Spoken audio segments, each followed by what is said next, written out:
کی رحمت سے مایوس نہ ہو، آؤ معافی مانگو، توبہ کر لو، اس کی طرف رجوع کر لو، انابت کر لو، اور اس انابت پر قائم ہونے کی کوشش کرو، وہ تمہیں معاف کر دے گا۔ ان اللہ یغفر الذنوب جميعا۔ تو تب حضرت وحشی رضی اللہ تعالی عنہ کے بارے میں آتا ہے کہ وہ حاضر خدمت ہوئے، کلمہ کو پڑھا۔ یہ دوسرا قول۔ تیسرا قول یہ ہے، حضرت عبداللہ ابن عمر رضی اللہ تعالیٰ عنہ کی روایت ہے، وہ کہتے ہیں کہ یہ آیت کریمہ گناہ کبیرہ کرنے والوں کے متعلق ہے۔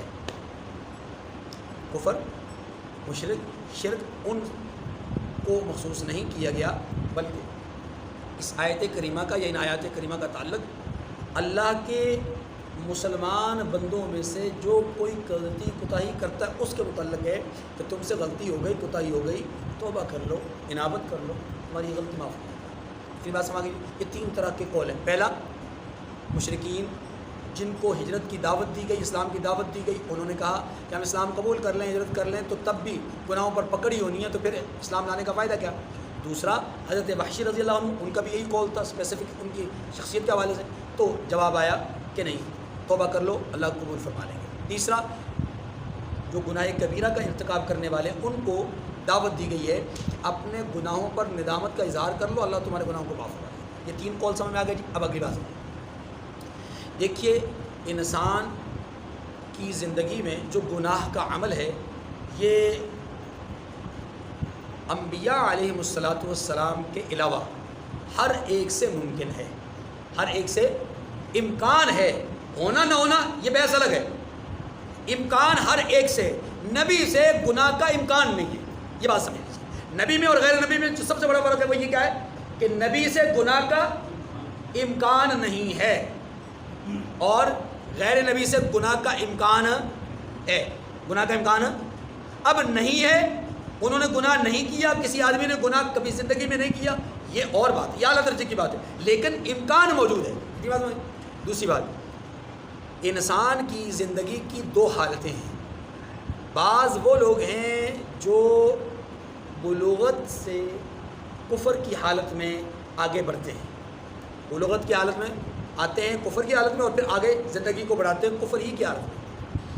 دوسرے وہ لوگ ہیں کہ جو اسلام قبول کر لیتے ہیں، یعنی مدر پدر وہ مسلمان ہوتے ہیں۔ اب دو طرح کے آپ لوگ سمجھیں، جو لوگ نسل در نسل مسلمان ہیں وہ تو ظاہر ہے کہ کفر شرک والا معاملہ ان کے پاس نہیں ہے، اگر کہیں انہوں نے کوئی گناہ کیا ہے، کوئی غلطی کی ہے تو اس غلطی کا الگ ایک تصور ہے۔ لیکن جو لوگ پہلے کافر ہیں یا ہمیشہ کافر ہیں، ان کے حوالے سے بات یہ ہے کہ یاد رکھیے کہ جو لوگ کفر سے اسلام میں آتے ہیں اور حالت کفر میں ان سے گناہ ہوتے ہیں ان میں، اور جو لوگ مسلمان ہی چلتے رہتے ہیں، اسلام ہی کی حالت میں آگے بڑھتے ہیں اور ان سے جو گناہ ہوتے ہیں، دونوں میں فرق ہے۔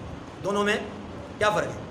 جو لوگ کفر کی حالت میں گناہ کرتے ہیں، قتل کرتے ہیں، زنا کرتے ہیں، شراب نوشی کرتے ہیں، کسی بھی قسم کا کوئی جرم کرتے ہیں، یاد رکھیے ان کا ہر ایک جرم، ہر ایک گناہ، ہر ایک غلطی، جب یہ کلمہ طیبہ پڑھ لیتے ہیں صدقے دل کے ساتھ، شہادتین کا اقرار کر لیتے ہیں صدقے دل کے ساتھ، ان کے پچھلے سارے گناہ معاف ہو جاتے ہیں۔ یہ اللہ کی طرف سے اس کافر کو جو پہلے کفر کی حالت میں تھا اسلام قبول کرتا ہے تو اس کے لیے پہلا تحفہ اللہ کی طرف سے، جو اس کی زندگی میں اس کو جو پہلا تحفہ، پہلی نعمت ملتی ہے وہ کیا ملتی ہے کہ یہ گناہوں سے پاک ہو جاتا ہے، گناہوں سے کیا ہو جاتا ہے۔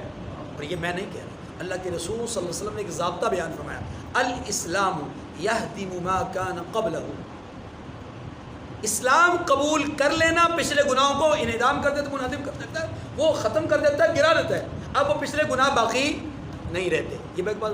اس کے مقابلے میں جو آدمی نسل در نسل مسلمان ہے، حالت بلوغت میں پہنچتا ہے اسلام کی حالت میں، اب جیسے ہی جس لمحے وہ بالغ ہوتا ہے اسی لمحے وہ شریعت کا مکلف ہو جاتا ہے، شریعت کا، اب جب شریعت کا وہ مکلف ہو گیا، جب جو غلطی کرے گا اس غلطی کو اس کے نامہ اعمال میں درج کر دیا جائے گا، الا یہ کہ وہ توبہ کر لے، الا یہ کہ وہ اتنی بات سمجھ گئی۔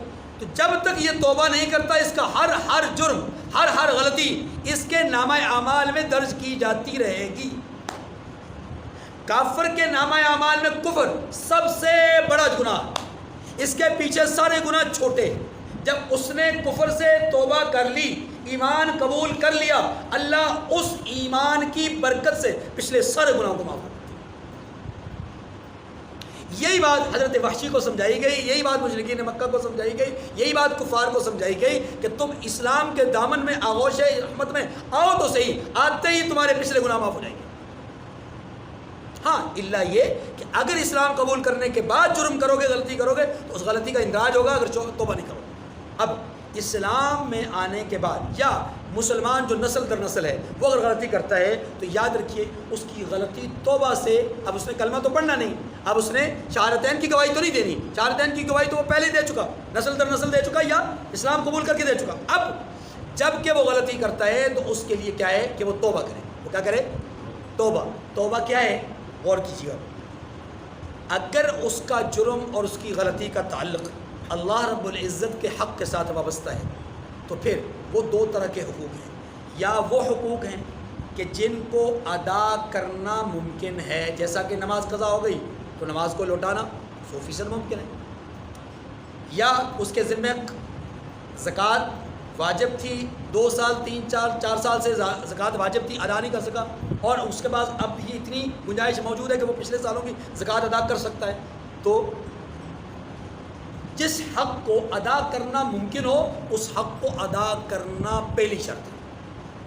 حق اللہ میں، اللہ کے حق میں جس حق کو ادا کرنا ممکن ہو اس کو ادا کرنا پہلی شرط. نمبر 2، اگر حق کو ادا کرنا ممکن نہیں ہے، ایسی غلطی ہے، ایسا حق وابستہ ہے جس کو ادا کرنا ممکن نہیں رہا، مثلا زکوٰۃ ہی کو لے لیجئے، زکوٰۃ واجب تھی ذمہ میں 5 سال کی، اب وہ کلاش ہو گیا، اس کے بعد رہا کچھ نہیں، تو اب یہ اگر زکوٰۃ نہیں ادا کر سکتا مالی طور پہ، اس کے بعد پوزیشن ایسی نہیں ہے، تو اب یہاں پر یہ توبہ کرے گا. کیا کرے گا؟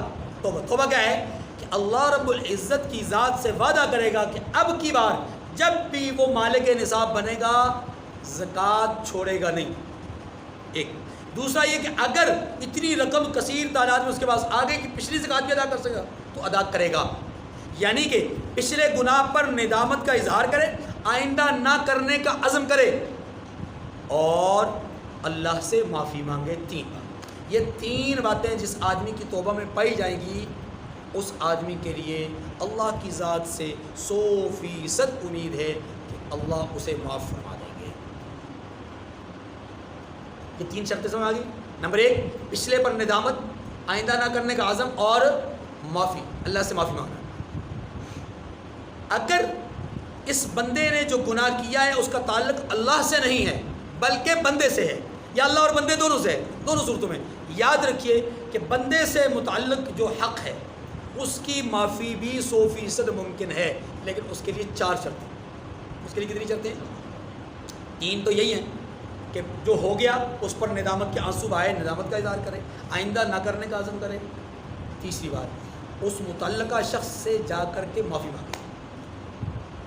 اور چوتھی بات، اگر وہ حق واپس کرنے کی سخت رکھتا ہے، واپس کرنے والا یا حق ادا کرنے والا ہے، یا وہ ایسا عمل ہے کہ جس کو ادا کرنا ممکن ہے، مثلا کسی کی چوری کی ہے، کسی کا حق تلف کیا ہے، کسی کے مال پہ قبضہ کیا ہے وغیرہ وغیرہ، تو یہاں پر یہ سارے معاملات ادا کرنا ممکن ہے، تو ان چیزوں کی ادائیگی بھی واجب ہے. ان کاموں میں ان چیزوں کو لوٹانا بھی. یہ 4 باتیں جس آدمی کی توبہ میں پائی جائیں گی اللہ کی ذات سے 100% امید ہے کہ اللہ رب العزت اس گناہ کو بھی معاف فرما دیں گے. تو گویا توبہ کی شرائط اللہ کے حق سے وابستہ 3، بندوں کے حق سے وابستہ 4. لیکن یہ بھی یاد رکھیے گا یہاں ایک بہت بڑا ناقص قسم کا نظریہ لوگوں کا پایا جاتا ہے. وہ کہتے ہیں کہ اللہ تو اپنے حق ویسے بھی معاف کر ہی دیں گے، وہ تو غفور ہے، رحیم ہے، کریم ہے، اس کی پرواہ نہ کرے، بندوں کے حق کا اہتمام کرے. بھائی نماز چھوٹ جاتی ہے پرواہ نہیں ہے، روزہ چھوٹ جاتا ہے پرواہ نہیں ہے، فلاں کا عمل چھوٹ جاتا ہے پرواہ نہیں ہے، کوئی بات نہیں، اللہ معاف کر دے گا. یاد رکھیے یہ وہ جرت اور بے باکی ہے کہ جو اللہ رب العزت کے سامنے اکڑنے کے مترادف ہے. کہ لے مولا میں گناہ کر رہا ہوں، میں غلطی کر رہا ہوں، جان بوجھ کے نماز چھوڑ رہا ہوں، تو پکڑ، ہاں مجھے پتہ تو نہیں پکڑ سکتا، تو غفور ہے، تو رحیم. یاد رکھیے یہ بہت غلط سوچ، انتہائی غلط سوچ. اللہ رب العزت کے حوالے سے جہاں کہ اللہ غفور ہیں، رحیم ہیں، وہیں یہ تصور بھی ہونا چاہیے کہ اللہ قہار ہے، اللہ جبار ہے، اللہ عزیز ہے، اللہ غالب ہے، اللہ منتقم ہے۔ اس نے کہا ان بطش ربک لشدید، اس نے کہا ان ربک لبالمرصاد، اس نے کہا عزیز غفار، وہ عزیز بھی ہے تو غفار بھی۔ یاد رکھیے اگر اس کی غفاریت کا، اس کی رحیمیت کا ہم سوچتے ہیں تو ساتھ ساتھ دوسرے پہلو پر بھی ہمیں غور کرنا چاہیے۔ اسی لیے ایمان نام ہے بین الخوف والرجاء، امید اور خوف کے درمیانی کیفیت کا نام کیا ہے؟ ایمان۔ ہم نے امید تو قائم کر لی لیکن خوف اس کا دل سے نکال دیا۔ یہ خوف نکال دینا بھی یاد رکھیے ایمان سے نکل جانے کے مترادف ہے، کیونکہ ایمان نام دو چیزوں کا ہے نا، ایک چیز کو ہم نے اختیار کر لیا، دوسری چیز کو بالکل چھوڑ دیا، تو یہ غلط بات ہے۔ اب آئیے آیت کریمہ کو، فرمایا قل یا عبادی الذین اسرفوا علی انفسہم لا تقنطوا من رحمت اللہ، اے میرے بندو جنہوں نے اپنی جانوں پر زیادتی کی ہے اللہ کی رحمت سے نا امید نہ ہونا، ان اللہ یغفر الذنوب جميعا، اللہ تو سب گناہوں کو بخش دیتا ہے، انہ هو الغفور الرحیم، وہ تو بخشنے والا مہربان ہے، وانیبوا الی ربکم واسلموا له من قبل ان یأتیکم العذاب ثم لا تنصرون، اور اس سے پہلے کہ تم پر عذاب آ واقع ہو، اس عذاب سے مراد موت بھی ہو سکتی ہے، اس عذاب سے مراد حقیقتاً دنیاوی عذاب میں جیسا کہ بہت ساری قوموں پر عذاب آیا، وَأَسْلِمُوا لَهُ مِن قَبْلِ، اور اپنے پروردگار کی طرف رجوع کرو، من قبل اس سے پہلے کہ تم پر کوئی عذاب آ جائے، ثُمَّ لَا تُنصَرُونَ، پھر تمہاری کوئی مدد نہ آئے، یعنی تمہیں کوئی مدد نہ ملے، تمہاری کوئی مدد کرنے والا نہ ہو، اس سے پہلے تم ایمان قبول کر لو اور اس کی طرف رجوع کر لو۔ وَاتَّبِعُوا أَحْسَنَ مَا أُنزِلَ إِلَيْكُم مِّن رَّبِّكُم مِّن قَبْلِ أَن يَأْتِيَكُمُ الْعَذَابُ بَغْتَةً وَأَنتُمْ لَا تَشْعُرُونَ، یہ بھی اس پہلی ہی بات کی تھوڑی سی مزید وضاحت ہے۔ فرمایا اور اس سے پہلے کہ تم پر ناگہاں عذاب آ جائے، اچانک کوئی عذاب آ جائے اور تمہیں خبر بھی نہ ہو، اس نہایت اچھی کی جو تمہارے پروردگار کی طرف سے نازل ہوئی ہے پیروی کرو، یعنی اس کتاب کی، قرآن مجید کی پیروی کرو، یہ انتہائی اچھی ہے۔ احسن الحدیث ہمارے سامنے پہلے اسی سورہ مبارکہ میں پچھلے رکوع کے اندر آ چکا، 2 رکوع پہلے، اللہ نزل احسن الحدیث کتابا متشابہا مثانیہ تقشعر منہ جلود الذین یخشون ربهم، آگے فرمایا وانتم لا تشعرون، یہ جو عذاب تم پر اچانک آ جائے گا اس کے تمہیں شعور بھی نہیں ہوگا، تمہیں پتہ بھی نہ چلے گا، اور تم پر یہ عذاب آ جائے اس سے پہلے تم اس کتاب کو، اس اچھی بات کو، اچھی کتاب کو، اچھی بات کو مان لو۔ ان تقول نفس یا حسرۃ علی ما فرطت فی جنب اللہ وان کنت لمن الساخرین، اللہ اکبر، کہیں ایسا نہ ہو کہ تم اس سے انحراف کرتے رہو یہاں تک کہ وہ گرفت کا وقت آ جائے تو تب تم حسرت کے ساتھ کچھ باتیں کرو۔ کوئی متنفس کہنے لگے، یعنی اس وقت کہے ہائے ہائے اس تقصیر پر افسوس ہے، اس کوتاہی پر افسوس ہے جو میں نے اللہ کے حق میں کی، اور میں تو ہنسی کرتا رہا، میں تو مذاق کرتا رہا۔ اچھا یہ کامیابی کا راستہ بتاتے ہیں، یہ ہے راستہ کامیابی کا؟ اگر یہ کامیاب ہے تو پھٹے جوتے کیوں پہن رکھے ہیں؟ اگر یہ کامیاب ہے تو بوسیدہ لباس کیوں؟ اگر یہ کامیاب ہیں تو بھوک افلاس کا شکار کیوں؟ اگر یہ کامیاب ہیں تو ان پر اتنا جبر اور ظلم کیوں ہو رہا ہے؟ ان کی مدد کیوں نہیں آ رہی؟ فلسطین میں کیوں پٹ رہے ہیں؟ شام میں کیوں پٹ رہے ہیں؟ عراق میں، لبنان میں کیوں پٹ رہے ہیں؟ اگر یہ واقعی کامیاب ہیں تو کشمیر کے اندر کیوں پٹ رہے ہیں؟ 7 دہائیوں سے لاکھ سے زیادہ بلکہ لاکھوں کی تعداد میں فلسطین میں لوگ متاثر ہو گئے، شہید ہو گئے، زخمی ہو گئے۔ اگر یہ کامیاب ہیں تو ان کی مدد کیوں نہیں آتی؟ اگر یہ کامیاب ہیں تو یہ وہ اوپر سیاروں تک کیوں نہیں پہنچ پا رہے؟ کافر پہنچ گئے، یہ نہیں پہنچ پا رہے۔ اللہ اکبر، یہ تان و تشنیع آج بھی لوگ مسلمانوں کو دیتے ہیں۔ اللہ فرماتے ہیں کہیں ایسا نہ ہو کہ کل تمہیں انہی تان و تشنیع پر افسوس کرنا پڑے کہ کاش کہ ہم یہ جملے نہ کہتے اور ہم ان جیسا راستہ اختیار کر لیتے، او تقول لو ان اللہ ہدانی لکنت من المتقین، یا یہ کہنے لگے، یعنی وہ کوئی آدمی یہ کہنے لگے کہ اگر خدا مجھ کو ہدایت دیتا تو میں ابھی پرہیزگاروں میں ہوتا۔ یعنی یہ دیکھیے یہاں پر اللہ تبارک و تعالیٰ نے اس بات کو بھی ذکر کیا جو آج ہمارے اس زمانے میں بہت سارے مسلمان بھی یہ جملے کہتے ہیں کہ اللہ توفیق دیں تو ہم بھی نمازی بن جائیں، اللہ ہی توفیق نہیں دیتے نعوذ باللہ۔ حالانکہ یہ بات 100% غلط ہے۔ توفیق کا مطلب کیا ہے؟ اسباب کا مل جانا، نیکی کرنے کے لیے اسباب کا مل جانا۔ ایک آدمی جس کے پاس مال نہیں ہے وہ اگر حسرت کرے کہ کاش کہ میرے پاس مال ہوتا، میں بھی زکوٰۃ ادا کرتا، اس کو اس حسرت کا بھی اجر ملے گا کیونکہ اس کے پاس اسباب نہیں ہیں۔ لیکن جس کے پاس اسباب موجود ہیں، مالک نصاب ہے، سال بھی گزر گیا ہے، زکوٰۃ بھی واجب ہو گئی ہے، پھر بھی کہے یہ اللہ نے توفیق نہیں دی اس لیے میں خرچ نہیں کر سکا، بھائی توفیق کیوں نہیں دی؟ سال بھر آپ کے پاس ایکسٹرا مال پڑا رہا، سونے کی صورت میں، چاندی کی صورت میں، یعنی تجارت کی صورت میں اور انویسٹمنٹ کی صورت میں یا نقدی کی صورت میں، یہ سب کچھ آپ کے پاس پڑا ہوا ہے.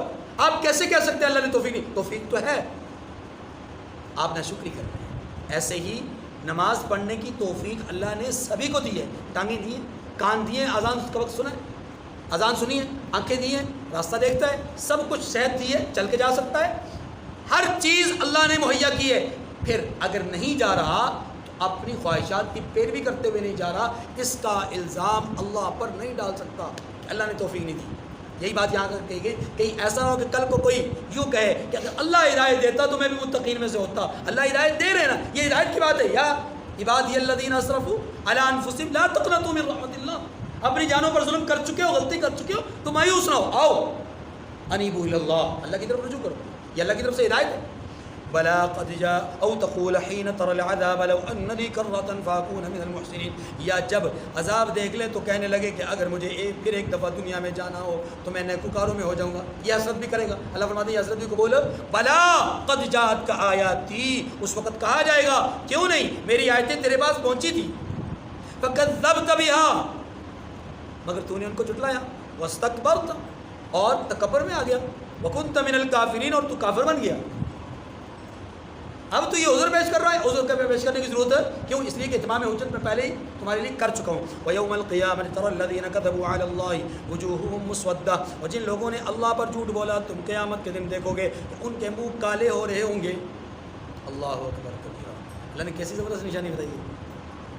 ہم تو اس دنیا میں بھی دیکھتے ہیں کہ بہت سارے لوگ ایسے ہیں کہ جو بڑی بڑی باتیں کرتے ہیں، لیکن جب مرتے ہیں تو ان کے چہرے سیاہ ہو جاتے ہیں اور ان کی قبریں جب کھلتی ہیں تو ان کی شکلیں بدلی ہوتی ہیں. قیامت تو قیامت ہے.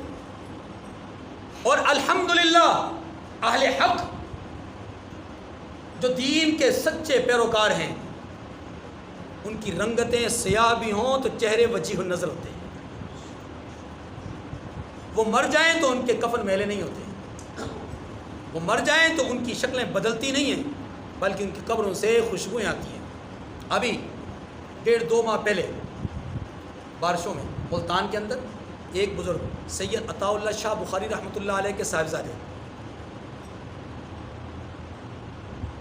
یہ ساری دنیا نے ابھی تازہ واقع، پرانی باتیں نہیں ہیں، کتابوں میں لکھی ہوئی باتیں نہیں ہیں، ابھی تازہ واقعات نیٹ پہ موجود ہیں، ویڈیو موجود ہے، باقاعدہ ویڈیو موجود ہے قبر کی. حضرت کو انتقال کیے ہوئے کئی سال بیت گئے اور ان کی قبر بارش کے پانی کی وجہ سے کھل گئی تو بالکل ہنستا مسکراتا چہرہ اور کفن بالکل صاف ستھرا، بالکل ویڈیو موجود ہے. اللہ دکھاتے ہیں. اور ایسے بھی بدبخت ہیں جو اللہ کے رسول، ان کے اہل بیت، اصحاب رسول، مقدس شخصیات پر لب کشائی کرتے ہیں، اللہ کے خلاف توہین آمیز کلمات کہتے ہیں اور خود کو بڑے بڑے علامے کہتے ہیں. اللہ ان کی موت کے وقت ان کے چہروں کو بدل دیتا ہے. اس کی بھی تصاویر موجود ہیں، چہرے بدل گئے ہیں. قیامت تو قیامت ہے. اللہ دنیا میں بھی نشانیاں دکھاتے ہیں. یوم تبیض وجوہ وتسود وجوہ، اللہ فرماتے ہیں قیامت کا وہ دن ہے کہ جس دن کچھ چہرے سیاہ ہوں گے اور کچھ چہرے کیا ہوں گے؟ سفید ہوں گے. اللہم بیض وجوہنا یوم تبیض وجوہ وتسود وجوہ. اے اللہ جس دن تو چہروں کو سیاہی اور سفیدی عطا کرے گا، اے اللہ ہمارے چہروں کو سفیدی عطا فرما. اور اس سفیدی سے مراد چمک دمک ہے. کون سی چمک؟ وہ چمک جسے رسول اللہ پہچانیں گے. آپ جانتے ہیں یہ کون سی چمک ہے؟ رسول اللہ صلی اللہ علیہ وسلم فرماتے ہیں کہ قیامت کے دن میں اپنے امتیوں کو اعضائے وضو سے پہچانوں گا، کہ ان کے اعضائے وضو چمک رہے ہوں گے، یہی چمک ان کی سفیدی ہوگی. تو دعا فرمائیں اللہ تعالیٰ قیامت کے دن ہمارے چہروں کو منور فرما دے. الیس فی جہنم مثوی للمتکبرین، کیا غرور کرنے والوں کا ٹھکانہ دوزخ میں نہیں ہے؟ یقیناً ان کا ٹھکانہ دوزخ ہے. وَيُنَجِّي اللَّهُ الَّذِينَ اتَّقَوْا بِمَفَازَتِهِمْ، اور جو پرہیزگار ہیں ان کی کامیابی کے سبب اللہ ان کو نجات دے گا. لَا يَمَسُّهُمُ السُّوءُ وَلَا هُمْ يَحْزَنُونَ، نہ تو ان کو کوئی سختی پہنچے گی اور نہ وہ غمناک ہوں گے. کیا معنی یہ؟ نہ آنے والے دنوں کے حوالے سے کوئی تکلیف پہنچے گی اور نہ ماضی کے اعمال پر ان کو کسی قسم کی کوئی غم اور پریشانی ہوگی. اللہ خالق کل شیء، اللہ ہی ہر چیز کا پیدا کرنے والا ہے، وہو علی کل شیء وکیل، اور وہی ہر چیز کا نگران ہے، لہ مقالید السماوات والارض، اسی کے پاس آسمانوں اور زمین کی کنجیاں ہیں، والذین کفروا بآیات اللہ اولئک هم الخاسرون، اور جنہوں نے اللہ کی آیتوں سے انکار کیا ہے وہی نقصان اٹھانے والے ہیں۔ اے اللہ ہمیں نقصان اٹھانے والوں میں سے نہ بنانا، ہمیں کامیاب اور کامراب لوگوں میں سے بنا دینا۔ اے اللہ ہمیں ان اعمال کے کرنے کی توفیق نصیب فرما جن اعمال سے تو راضی ہوتا ہے، ان اعمال کے کرنے سے بچا جن سے تو ناراض ہوتا ہے۔ اے اللہ اپنی اور اپنے حبیب کی رضا دنیا اور آخرت میں ہمیں نصیب فرما۔ وآخر الدعوانا ان الحمد للہ رب العالمین۔